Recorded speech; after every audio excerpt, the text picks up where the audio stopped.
네, 오밤중의 뉴스 함께하고 계신 지금 시각이 12시 34분을 지나고 있습니다. 자, 제가 오늘 준비한 세 번째 주제는요, 여론조사 부분을 좀 준비를 해봤습니다. 자, 여러분 뭐 잘 아시죠? 최근에 여론조사를 보면요, 윤석열이 한 30%대 지지율을 보이고 있습니다. 많은 분들이 그렇게 생각하세요. 도대체 이 30%가 어디서 나왔나? 내 주변에는 아무도 윤석열 지지하는 사람 없는데 어떻게 된 거야? 내 주변에는 윤석열 지지했던 사람도 다 지금 손 털고 나왔는데 이 30% 윤석열을 그래도 지지한다는 이 와중에도 지지한다는 사람들은 도대체 누구냐? 라고 말씀하실 것 같아요. 글쎄요. 누굴까요? 네. 제가 확인한 바로는 그렇습니다. 최근에요, 여론조사 기관에서 여론조사, 이렇게 전화를 걸잖아요. 전화를 걸었을 때 끊어버리는 숫자가 좀 늘어났다고 합니다. 특히 진보 진영이 그전에는 그동안 계속해서 그 여론조사 전화를 받지 않는다든지 여론조사가 오면 그냥 끊어버린다든지 이런 것들을 많이 해왔는데 최근에는 여론조사에 응하지 않는 사람들 중에 중간층이 많이 늘어났다고 해요. 그러니까 중간층이라는 사람들이 결국에는 중간층하고 진보층이 이 여론조사에 응하지 않기 때문에 그 숫자만큼 보수층이 더 많이 포집이 되는 거겠죠. 그러다 보니까 윤석열의 지지율이 34% 이상, 30% 중반대까지 높게 나오는 거라고 하더라고요. 즉 민심을 전체로 측정하지 못한다라는 겁니다. 지금 현재 여론조사의 대부분이 중간층과 진보층이 꺼려하는 그런 여론조사이기 때문에 결과적으로 윤석열의 지지율이 좀 과대 포장이 돼 있다라고 합니다. 물론 제가 주로 많이 이용하고 있는 이 모닝 컨설트가 또 반드시 옳다고 하긴 어렵죠. 모닝 컨설트는 제가 늘 말씀드립니다만 전화 면접이 아니고 인터넷으로 메일을 보내서 여론조사를 합니다. 자, 일부 언론에서 무슨 무슨 여론조사가 아니라 마치 그 홈페이지에 클릭을 하는 것처럼 뭐 그런 식으로 뭐 폴 조사를 하는 것처럼 이렇게 얘기하는데 그런 폴 조사를 하는 것이 아니고요. 인기 투표하는 것이 아니고요. 직접 메일을 무작위로 보내가지고 뭐 메일을 받은 사람이 답을 하는 겁니다. 이렇게 되면은 아무래도 평소에 여론조사에 잘 응하지 않던 사람들도 응할 가능성이 좀 높아지죠. 그렇게 되니까 윤석열 지지율이 많이 낮아질 겁니다. 더군다나 모닝 컨설트 같은 경우에는 우리 진보 진영에서 나름 좀 신뢰하는 곳이 되다 보니까 아무래도 윤석열 지지율이 좀 더 낮게 나올 가능성이 높아지죠. 아무래도 진보층 포집이 많이 되면은 그렇겠죠. 따라서 이 모닝 컨설트가 확보하고 모닝 컨설트에서 제시하고 있는 수치나 우리나라 다른 여론조사 기관이 가지고 있는 수치, 이 수치 사이에 아마 윤석열의 지지율이 존재하지 않을까 뭐 이런 생각은 사실 좀 해요. 자, 그러면 좋습니다. 윤석열의 지지율은 그렇게 나왔다 치고 모닝 컨설트 요즘 한동안 뜸했는데 모닝 컨설트에서 윤석열 지지율은 몇 퍼센트 나왔습니까? 24%입니다. 체코 총리가 꼴찌고요. 윤석열은 꼴찌에서 두 번째입니다. 인도의 모디 총리는 지금 몇 달째 계속 1위를 고수하고 있고요.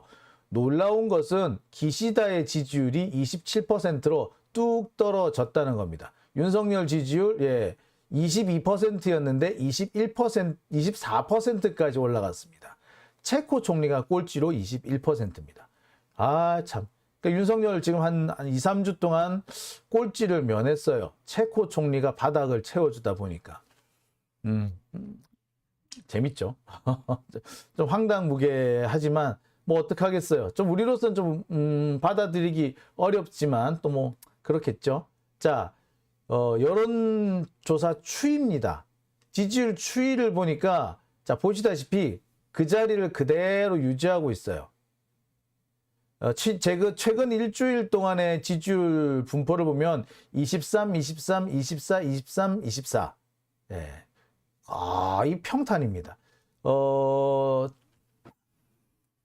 솔직히 말씀을 드리면은요, 지난해 10월부터 계속해서 20%를 왔다 갔다 하는 선에서 머물고 있습니다. 약간 오를 때는 24%, 약간 내려갈 때는 18%, 그 선을 계속 유지하고 있다.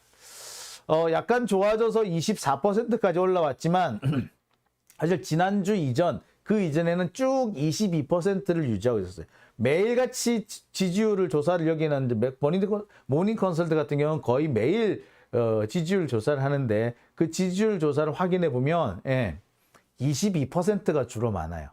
그러니까 22%나 23, 24나 사실 큰 의미 없습니다. 오차 범위 안쪽이기 때문에 큰 의미가 없어요. 즉 윤석열 지지율은 계속 횡보를 하고 있다. 이런 추세는 갤럽이라든지 NBS라든지 또는 리얼미터라든지 다른 여론조사 기관에서도 마찬가지예요. 윤석열 지지율이 그렇게 올라가지도 않고 내려가지도 않고 그대로 쭉 이어집니다. 34에서 38 사이에서 계속 유지가 되고 있다라는 게 일반적인 특징이에요. 34냐 24냐 요 차이는 있을 겁니다. 진짜 윤석열의 지지율이 34야 24야. 제가 볼 때는 그 사이쯤이라고 생각이 들어요. 여하튼 자 어쨌거나 34든 24든 평균적으로 한 30 정도가 윤석열의 지지율이라고 볼 수 있을 것 같은데, 이 30%대에서 윤석열의 지지율이 거의 변하지 않고 있다. 30%? 자, 이제 집권한 지 1년 정도밖에 안 됐는데 지지율이 30%다? 이거는 사실상 최저선입니다. 이 선 아래로 내려오면 진짜 탄핵인 거죠. 이렇게 지지율이 낮다라는 것은 뭘 의미하느냐?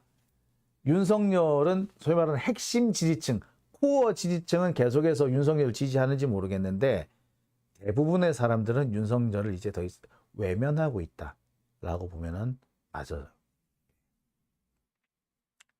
자, 윤석열 입장에서는 상당히 우울할 수밖에 없는 대목이죠. 자기 딴에는 막 핏대 올려가지고 지지해달라고 총선에서 압승해야 된다고 이딴 소리를 하고 다니는지 모르겠으나, 하지만 여론은 냉정한 겁니다.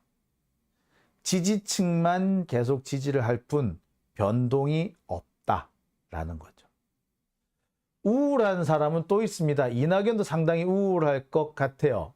자, 이낙연이 우울할 수밖에 없는 이유는 이낙연의 정계 복귀를 놓고 여론조사를 했더니 부정적인 의견이 훨씬 많더라. 이낙연의 정계 복귀를 지지한다라고 하는 사람은 30% 정도밖에 안 되고 거의 60%에 가까운 거의 전 연령층에서, 그것도 전 지역에서 이낙연 정계 복귀를 반대하는 인식이 60%에 육박하더라. 그나마 국민의힘 지지층에서는 꽤 높게 나오지만 민주당 지지층에서는 10%대에 머무르는, 정계 복귀에 대해서 10%밖에 찬성하지 않는다라는 그런 조사 결과가 나왔습니다. 달리 말하자면 이낙연은 국민의힘 지지층에 있어서는 이재명을 괴롭힐 수 있는 수단으로 인지되는지 모르겠으나 저보다 민주당 지지층에서는 그닥 효용 가치가 없는 사람으로 인식되고 있다라는 말이 되겠죠. 지금 이낙연이 이제 귀국한 지 이제 한 20일 정도 돼 가는데요. 보름 정도 돼 가는데 나름 계속해서 활동을 벌이고 있습니다. 봉하마을도 갔다가 평산마을에도 갔다가 여기저기 돌아다니죠. 그럼에도 불구하고 여론에 큰 관심을 받지 못하고 있고, 또 움직이면서 여러 가지 말을 늘어놓고 있으나 그닥 큰 반응을 얻지 못하고 있다라는 점에서 아마 이낙연 입장에서 상당히 우울을 할 겁니다.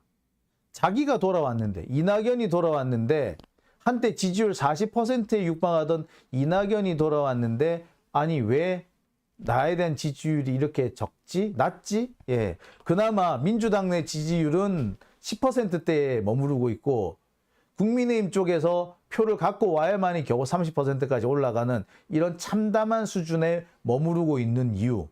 이낙연은 상당히 우울할 겁니다.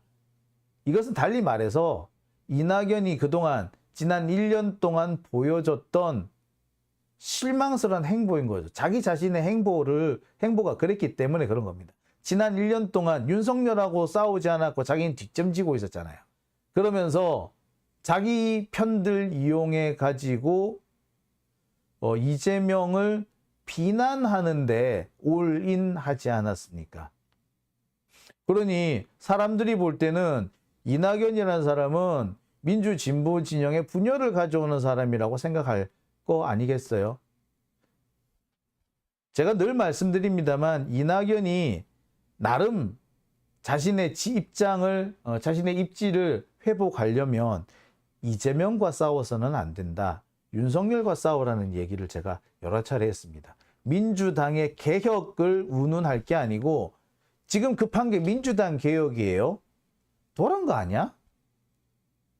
지금 윤석열이 우리 바다에 핵 폐수를 쏟아붓게 놔두겠다는데 이걸 그냥 한다고요? 지 멋대로 고속도로를 쭉 그어가지고 지네 장모, 지네 마누라한테 돈을 한 무더기 안겨주려는데 이런 자와 싸우지 않고 민주당 내 개혁이라고요? 무슨 개소리입니까? 솔직히 무슨 개소리냐고. 이러는데 어느 국민이 이낙연을 지지하겠어요? 효용이 없는 거죠. 민주당의 지지율이 올라가지 않는 것은 민주당이 싸우지 않기 때문에 그런 겁니다. 투쟁을 해야 되는데 투쟁하지 않고 투쟁이라는 측면에서는 오히려 효용 가치가 떨어지기 때문에 많은 분들이 그렇게 하세요. 이재명이 당대표하면 좀 잘 싸울 줄 알았는데 왜 이렇게 못 싸워? 예. 이게 민주당 지지율이 올라가지 않는 이유입니다. 싸우라고. 왜 맞서 싸우지 않느냐. 그렇기 때문에 이낙연도 윤석열과 제대로 싸워준다면 만약에 이재명보다 더 잘 싸운다면 순식간에 이낙연이 이재명의 대안이 될 수 있을 거예요. 근데 그게 아니라 개혁을 하자. 민주당을 개혁하자. 민주당의 도덕적 개혁 어쩌고 요 얘기를 해가지고는요. 죽었다 깨나도 이낙연은 이재명의 대체제가 안 될 겁니다. 자, 뭐 그렇습니다. 자, 오밤중의 뉴스 오늘은 제가 여기까지만 하겠습니다.